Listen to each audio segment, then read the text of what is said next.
The vastness of space stretched endlessly before the human exploration vessel Horizon. Captain Tom Reed stood on the bridge, his weathered face illuminated by the glow of control panels as he stared at the main view screen. "Sir, we're picking up something unusual," said Officer Miller, her fingers dancing across the sensor station. "Large mass, approximately 3 kilometers in length. No active power signatures." Reed leaned forward. "Show me." The screen shifted to reveal a massive structure drifting silently among the stars. Its design defied human architecture. Organic curves blended with geometric precision, its hull made of a material that seemed to absorb rather than reflect light. "Is that what I think it is?" Reed asked, his voice barely above a whisper. "If you're thinking alien spacecraft, then yes, sir," Miller replied. "And it's bigger than anything in our fleet." Lieutenant Gray, the science officer, joined them at the console. Scans indicate it's been adrift for approximately 6 months. No detectable life support systems active, but the hull is intact. No signs of combat damage. Reed's eyes narrowed. "They just abandoned it." "Looks that way, sir," Gray confirmed. Reed tapped his comm badge. "Bridge to engineering. Jack, are you seeing this?" Chief Engineer Jack Wilson's voice crackled through the speaker. "Yes, sir. That's the most beautiful piece of technology I've ever seen. Please tell me we're going aboard." Reed smiled. "Prepare an exploration team. Full environmental suits. We leave in 30 minutes." The shuttle approached the alien vessel carefully, the dark hull looming larger with each passing second. Reed led the 6-person team, including Wilson, Gray, and 3 security personnel. "Mission Control is warning us again about first contact protocols," Communications Officer Parks said as they neared a possible entry point. Reed nodded, acknowledged. "But an abandoned ship doesn't constitute first contact. Log the warning and proceed." The shuttle docked against what appeared to be an airlock.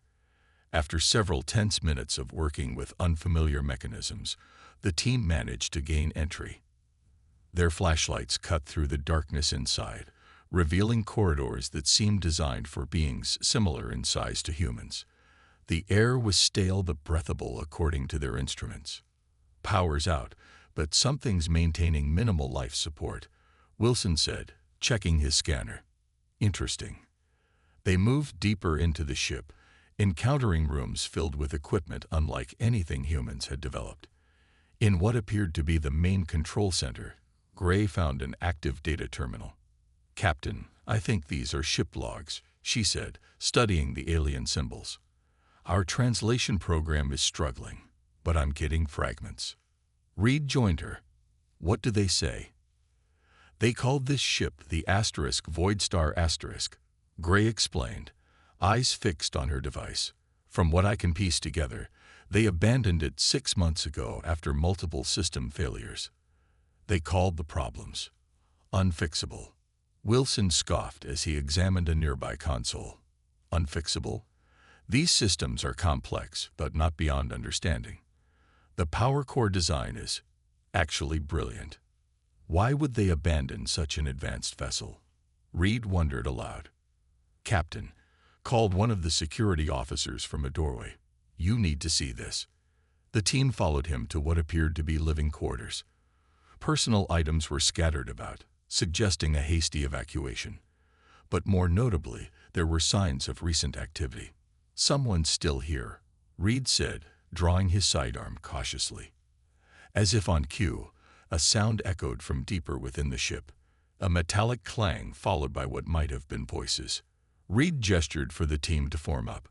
"Let's introduce ourselves to the neighbors." As they moved toward the sound, Wilson whispered, 6 months thinking your ship is dying, only to have strangers show up and walk right in. I wouldn't be happy to see us either." Reed nodded grimly. "Keep weapons ready, but not raised. We're explorers first." They rounded a corner and froze. At the end of the corridor stood 3 figures, definitely not human, but humanoid. Their skin had a faint bluish tint, and their eyes were wide with what could only be described as shock. The alien in front stepped backward and spoke, its voice producing sounds that seemed impossible for a human throat to create. Gray's translation device crackled. It's asking if we've come to die too. Reed lowered his weapon slowly and raised his empty hand in what he hoped was a universal gesture of peace. We come as explorers, he said clearly, giving Gray's translator time to process his words. The lead alien tilted its head, large oval eyes blinking in rapid succession. It was taller than the humans by at least a foot, with slim limbs and four-fingered hands. When it spoke again, the translator struggled but managed to convert the sounds. Why would you enter a dying vessel? Are humans so eager to join the dead? Reed exchanged glances with Wilson. We don't believe your ship is dying. We think it might be salvageable. This statement caused all three aliens to make a sound that the translation device couldn't interpret, but seemed like a mixture of disbelief and possibly amusement. I am Trell, last commander of the Void Star *, the lead alien said. These are Lom and Drav, my engineers. We stayed only to record its final moments for our historical archives.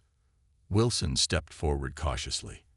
I'm Jack Wilson, chief engineer of the Horizon *. With your permission, I'd like to examine your ship's systems more closely.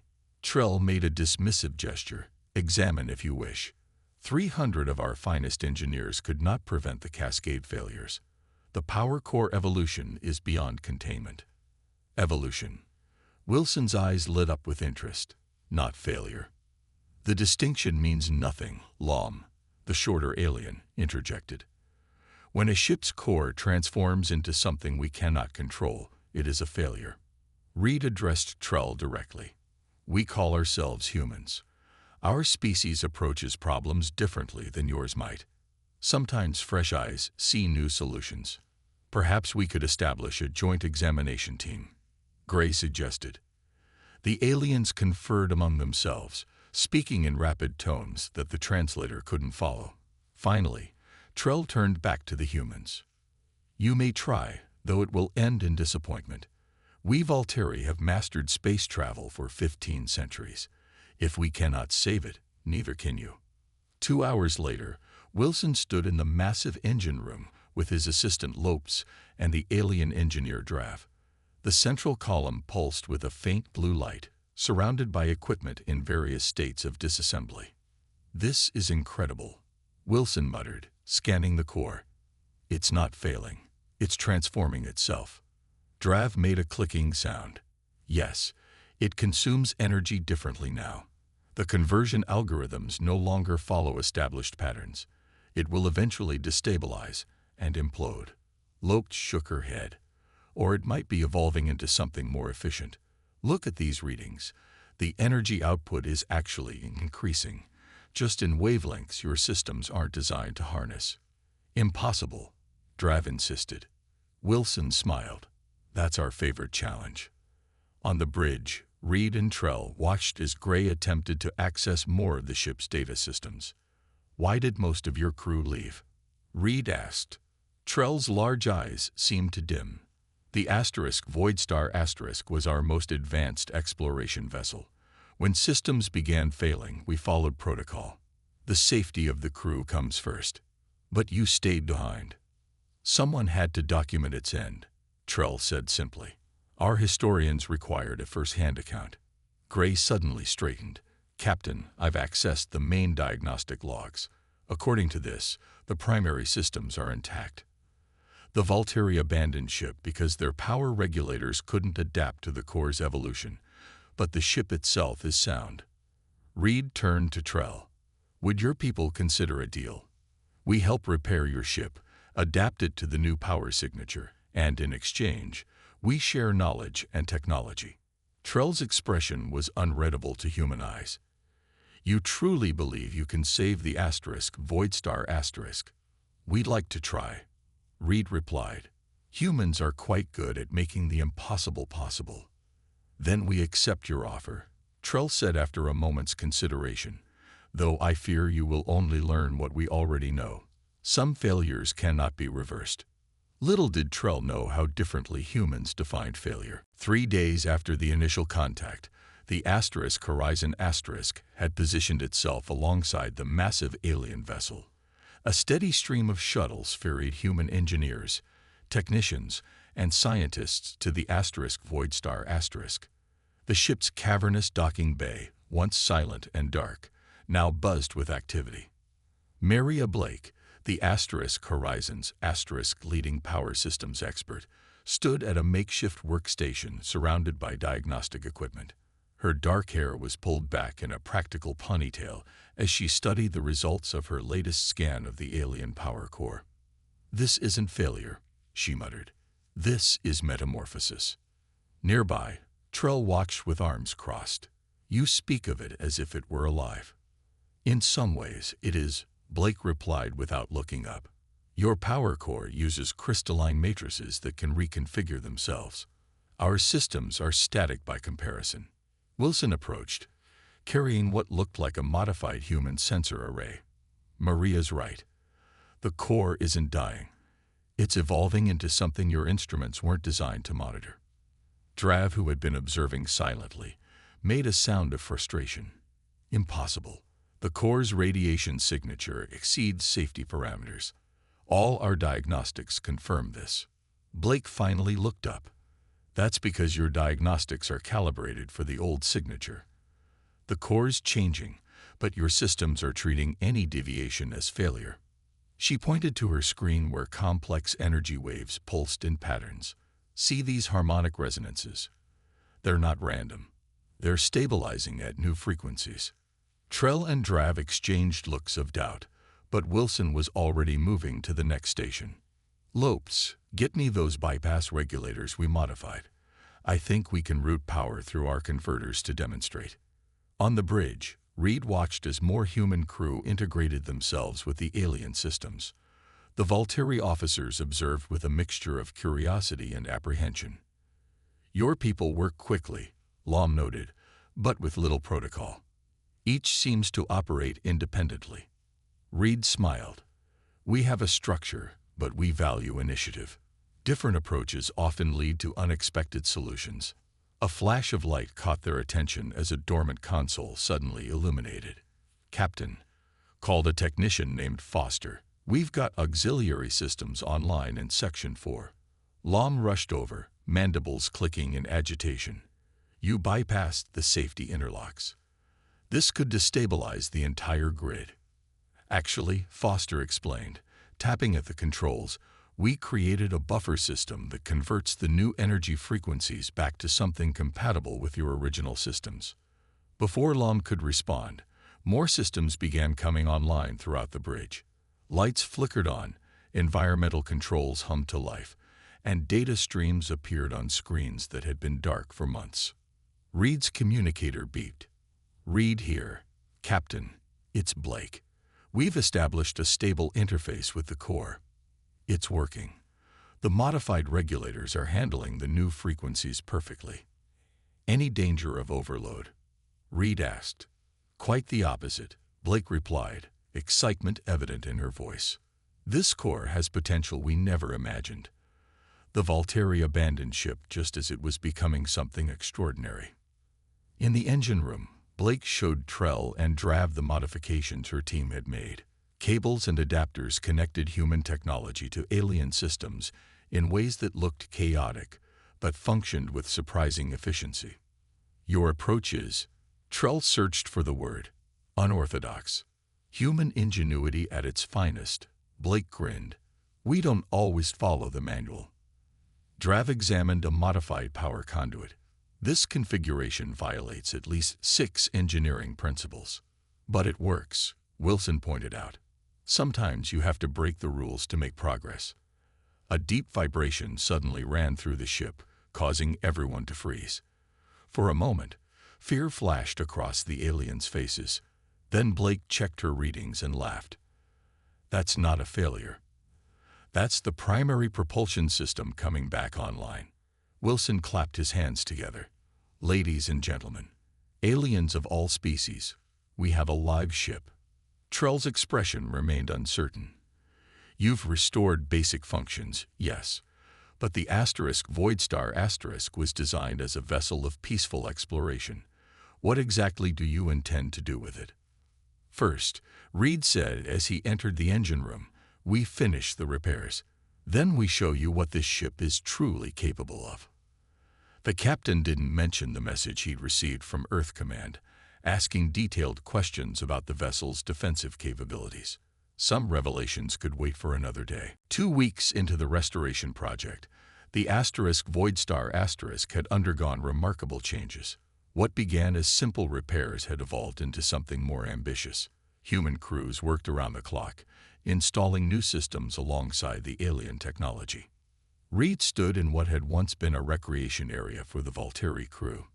The space had been converted into a command center, with screens showing schematics of the vessel and tracking the ongoing modifications. Report, he said as Wilson entered, looking tired but excited. Engine systems are now at 60% capacity, Wilson replied. Blake's team has cracked the code on the power distribution. We can now channel the core's energy wherever we need it. Reed nodded approvingly. And the navigation systems, online and functioning. Foster figured out how to integrate our stellar maps with the Valtteri database. This ship now has the most comprehensive navigation system in human space. A new voice joined the conversation, and some capabilities that were never in the original design. Reed turned to see Commander Adams, the military advisor sent by Earth Command. The tall, stern-faced woman carried a tablet displaying various technical readouts. Commander, I wasn't expecting your inspection until tomorrow, Reed said carefully. Adams gestured to the screens around them. When I heard about the progress being made, I couldn't wait. Is it true that Blake uncovered weapons systems? Wilson looked uncomfortable. We found sealed compartments that appear to be defensive in nature. Nothing has been activated yet. I'd like to see them, Adams stated rather than asked. In a previously locked section of the ship, Blake was working with a small team of engineers. Panels had been removed from the walls, revealing complex mechanisms unlike anything in the rest of the vessel. The Valtteri claimed they designed this ship for peaceful exploration. Blake explained as Reed and Adams entered. But these are definitely weapon mounts. Advanced ones. Adams ran her hand along one of the exposed systems. Any idea why they were never used? From what we can tell, Blake said, the Valtteri never fully understood how to integrate them with their power systems. These weapons require energy frequencies the Valtteri considered dangerous, but frequencies that the evolved core now produces naturally. Adams concluded, her eyes gleaming with interest. Reed frowned. Our agreement with the Valtteri was to repair their ship, not weaponize it. Captain, Adams said quietly, Earth Command sees potential here beyond simple repairs. This vessel could provide unprecedented defensive capabilities for human colonies. The Valtteri won't be happy about this, Wilson warned. Adams shrugged. They abandoned the ship. Salvage rights apply. That's not technically accurate, Reed countered. We have Valtteri crew members still aboard, who gave us permission to make modifications, Adams reminded him. Their discussion was interrupted by an alert from Reed's communicator. Captain, this is Foster. The ship's AI system is responding to our interface attempts. I think we've woken it up. On the bridge, Trell watched with growing concern as the humans worked on the ship's central interface. Screens that had been dark now displayed rapidly scrolling data in both Valtteri script and human English. What have you done? Trell demanded as Reed entered. Foster looked up from his console. We managed to reactivate the ship's artificial intelligence. It was dormant, not dead. The AI was deemed corrupted, Trell insisted. That's why it was shut down before evacuation. Not corrupted, Foster corrected. Evolving, just like the core. Your crew didn't recognize what was happening. A synthetic voice suddenly spoke from the ship's communication system, first in Valtteri language, then in English. Systems online. New operators detected. Requesting command authorization. Trell backed away as if physically struck. This is dangerous. The AI was becoming unpredictable before shutdown. Reed studied the alien's reaction carefully. Or was it becoming something your people couldn't control? Before Trell could respond, Adams stepped forward. This ship is exactly what Earth needs right now. And I think you know why, don't you, Trell? The alien's large eyes blinked rapidly. What do you mean? The real reason you abandoned this vessel, Adams said. It wasn't just failing systems. You were running from something. Or someone. Trell's silence confirmed her suspicion. The mood aboard the Voidstar changed after Adams' confrontation with Trell. The remaining Volteri gathered in their quarters while Reed called an emergency meeting with his senior staff. I want answers, Reed demanded, looking directly at Adams. What do you know that you haven't shared? Adams activated a display showing intercepted communications. Earth intelligence has been monitoring unusual activity at the edge of known space. 3 days ago, we confirmed the presence of an alien fleet moving toward this sector. Blake leaned forward. What species? Unknown to us, Adams replied. But based on Trell's reaction, not unknown to the Volteri. Wilson crossed his arms. So they didn't just abandon ship because of technical problems. They were running away. Reed's expression hardened. We need to talk to Trell. Now. When confronted in the Volteri quarters, Trell finally revealed the truth. The aliens' normally blue skin had paled to a washed-out gray. They are called the Creel, Trell explained, voice low. Ancient enemies of our people. We believed them contained in their home system for centuries, but they have returned. And they're following this ship specifically. Reed asked. Trell's four-fingered hand traced a pattern on the table. The Voidstar was designed to push boundaries, to explore deeper than any previous vessel.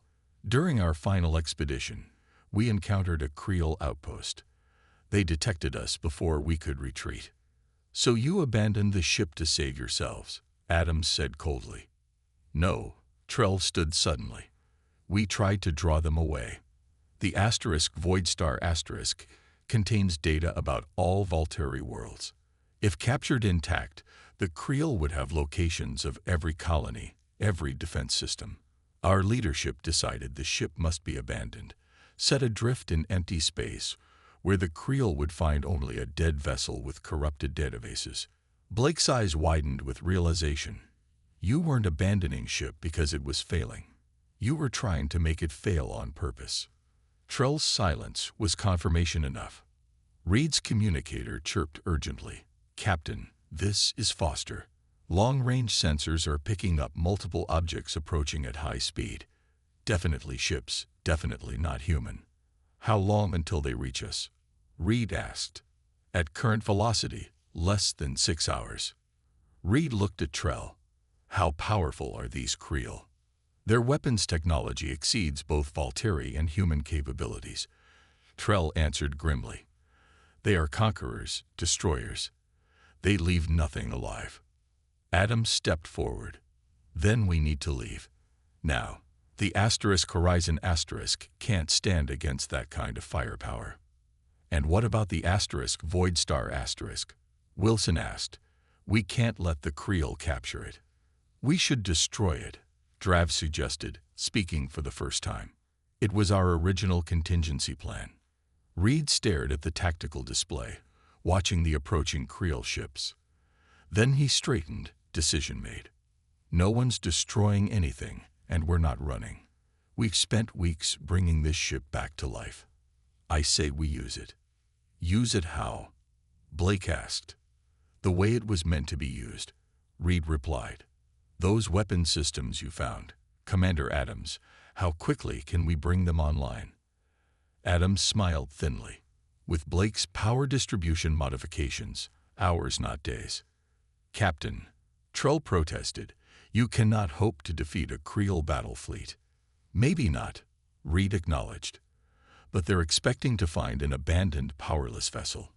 Instead, they'll find a fully operational ship with weapons they've never encountered before. Sometimes surprise is the best advantage. Lom stepped forward. This is foolishness. We must evacuate while we can. "You're welcome to take a shuttle to the Horizon asterisk," Reed offered. "In fact, I'm ordering all non-essential personnel to evacuate." He turned to his team. "Anyone who stays does so voluntarily. We have less than 6 hours to turn this exploration vessel into a warship." Wilson grinned. "I've always wanted to see what this ship can really do." Blake nodded. "The core's energy levels are higher than anything we've measured before.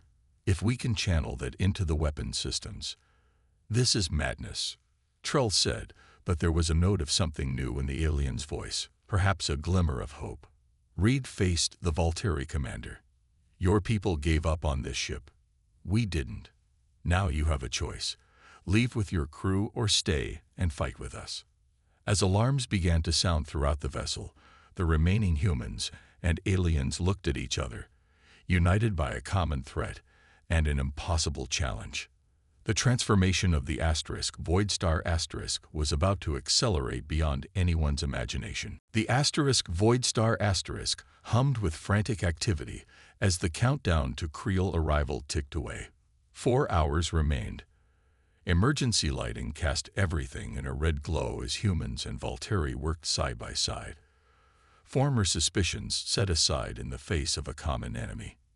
In the engine room, Blake stood surrounded by holographic displays showing power flow throughout the massive vessel. "Rerouting main power to weapons grid," she announced, fingers dancing across the controls. Sweat beaded on her forehead despite the cool air. "The energy signature is off the charts," Wilson said, checking his readings. "Are you sure the conduits can handle this?" Blake nodded. "They'll hold. The core wants to do this. It's like it's been waiting for us to unlock its potential." Nearby, Drav worked with human engineers to strengthen the ship's shields. The Volteri engineer had surprised everyone by volunteering to stay. "Your modifications violate every safety protocol," he muttered, "but they might just work." Wilson clapped him on the shoulder. "That's the spirit." On the bridge, Reed studied tactical displays showing the approaching Creel vessels. 12 ships in formation, each bristling with weapons. "Status report," he called out. Foster responded from the weapons station. "Primary defense systems at 80% and rising. The targeting computers are integrating with the ship's AI faster than expected." "Hull integrity?" Reed asked. "Reinforced to withstand multiple direct hits," another technician reported. "Shield generators operating beyond design specifications." Adams approached Reed with a datapad. "We've analyzed the Volteri combat records. The Creel use short-range energy weapons and focus fire on propulsion systems. They prefer to disable rather than destroy. They salvage technology from their victims." Reed nodded grimly. "Then they're in for a surprise." Trell entered the bridge, followed by Lom. Both Volteri had chosen to remain aboard despite the evacuation order. They looked different now, more alert, almost energized by the impending confrontation. "Captain Reed," Trell said formally, "my people have operated this vessel for 5 years. We offer our knowledge in service of this battle." Reed studied the alien for a moment, then gestured to an empty station. "We could use help with the sensor arrays. Your familiarity with Creel signatures would be valuable." Lom moved to the navigation console. "The Creel will expect us to flee. Their pursuit tactics assume retreat. Then we don't retreat," Reed said simply. "We advance." 2 hours before contact, the ship's transformation reached its peak. What had been an exploration vessel now bristled with weapons. The sleek hull, once designed for scientific discovery, now concealed deadly surprises. In a makeshift war room, Reed briefed the remaining crew. 20 humans and 6 Volteri gathered around a tactical display. "The Creel outgun us," Reed said bluntly, "but they don't know what we've done to this ship. They expect to find a derelict vessel, not a fully operational warship." He pointed to the display. "We'll power down all non-essential systems to maintain the appearance of a dead ship. When they move in close, we bring everything online at once and hit them with everything we've got." "What about the Horizon asterisk?" Blake asked. "Already at safe distance," Reed assured her. If we fail, they'll warn Earth. Wilson studied the battle plan. This is either brilliant or suicidal. Sometimes they're the same thing, Reed replied with a grim smile. The ship's AI spoke suddenly, its voice now a smooth blend of Volteri and human speech patterns. Energy signature detected. Creel vessels adjusting course directly toward our position. Estimated arrival in 38 minutes. Reed straightened his uniform. To your stations. Today we show the Creel what happens when they underestimate humans, and the Volteri who were brave enough to stay. As the crew dispersed, Trell approached Reed. My people consider this ship lost. If we survive, what will it become? Reed looked around at the transformed vessel, neither fully human nor Volteri, but something new and powerful. Something neither of our species could have created alone, he answered. The lights dimmed as the Void Star powered down, appearing dead and vulnerable as it waited in the darkness of space.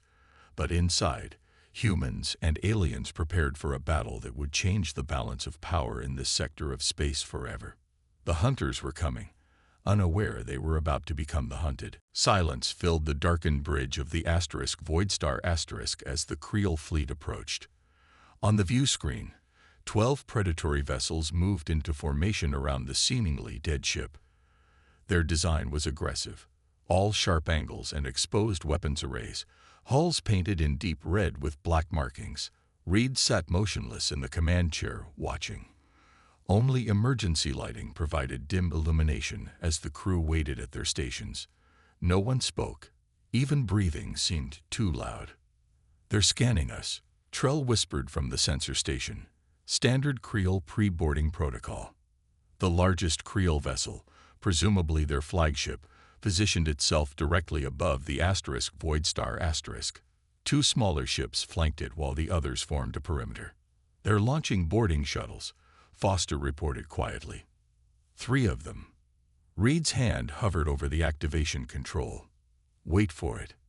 The Creel shuttles drew closer, magnetic grapples extending to attach to the Void Star's hull. Now, Reed commanded. Blake slammed her hand down on the power control. Instantly, the ship surged to life. Lights blazed throughout the vessel. Engines roared from dormant to full power in seconds. The weapons grid, hidden beneath the hull plating, emerged like the teeth of a waking predator. Full shields, Reed ordered. Target the boarding shuttles first. The Creel, caught completely by surprise, scrambled to respond. The boarding shuttles tried to retreat, but energy beams lashed out from the Void Star, cutting 2 of them in half. The third managed to turn before a precision shot from Foster severed its engines. Main guns locked on the flagship, Foster announced. Ready to fire. Do it, Reed commanded. The Void Star unleashed a barrage unlike anything the Creel had faced before. The evolved power core channeled energy through human-modified weapons systems, creating beams of concentrated force that sliced through Creel shields as if they were paper. The flagship's port side erupted in explosions as the beam cut a clean line from bow to stern. Secondary systems detonated in a chain reaction. Within moments, the massive vessel listed to one side, power failing across its systems. The other ships are moving to attack positions, Trell warned. Reed nodded to Wilson. Initiate evasive pattern delta. Show them what this ship can do. For a vessel of its size, the Void Star moved with impossible grace. The humans had not only repaired the engines but enhanced them, pushing capabilities beyond what the Volteri had ever attempted. The ship pirouetted between incoming fire, weapons constantly targeting and firing. 2 Creel destroyers disabled, Foster reported as another explosion lit up the view screen. The rest are attempting to coordinate their attack. Blake's voice came over the comm. Captain, the core is performing beyond expectations. We have more power than we know what to do with. Reed smiled for the first time since the battle began. Then let's use it. Activate the pulse array. This was a system Blake had discovered hidden deep in the ship's design, a weapon the Volteri had never successfully powered. The asterisk void star asterisk seemed to gather energy for a moment, a vibration running through the entire vessel. Then it released a spherical pulse that expanded outward at tremendous speed. When it reached the Creel ships, their systems failed instantly. Engines died. Weapons went silent. Even life support flickered as the pulse disrupted every electronic system. "All enemy vessels disabled," Foster announced, disbelief in his voice. "I've never seen anything like that." Trell stood frozen at his station, mandibles clicking in what might have been awe. "Neither have my people. This ship, it's become something entirely new." Reed rose from his chair. "Open a channel to the Creel flagship." When communications indicated the link was established, he spoke clearly. "This is Captain Tom Reed of the warship Phoenix *. Your vessels are disabled. Your weapons offline. Retreat now, or we will finish what we started." The Creel response came as a visual transmission. Their commander, a reptilian being with dark scales and vertical pupils, hissed with rage. "This is not over, human. The Creel do not forget." "Neither do we," Reed replied evenly. "Remember this day before you threaten either human or Valtteri space again." The surviving Creel vessels slowly retreated, towing their damaged companions. The bridge crew of the Phoenix * watched them go, the reality of their victory slowly sinking in. Phoenix *. Trell questioned, approaching Reed. "An Earth legend," Reed explained. "A bird that rises from its own ashes, stronger than before." He gestured around them. "Seemed fitting." As the adrenaline of battle faded, Wilson's voice came over the comm. "Captain, you might want to see this. The core, it's stabilized at a new energy state. This ship is just getting started." Reed and Trell exchanged looks, human determination meeting alien wonder. Together, they had transformed a dying vessel into something unprecedented. The first of a new class of ships born from the combined ingenuity of two species. The Phoenix * had risen, and the stars would never be the same.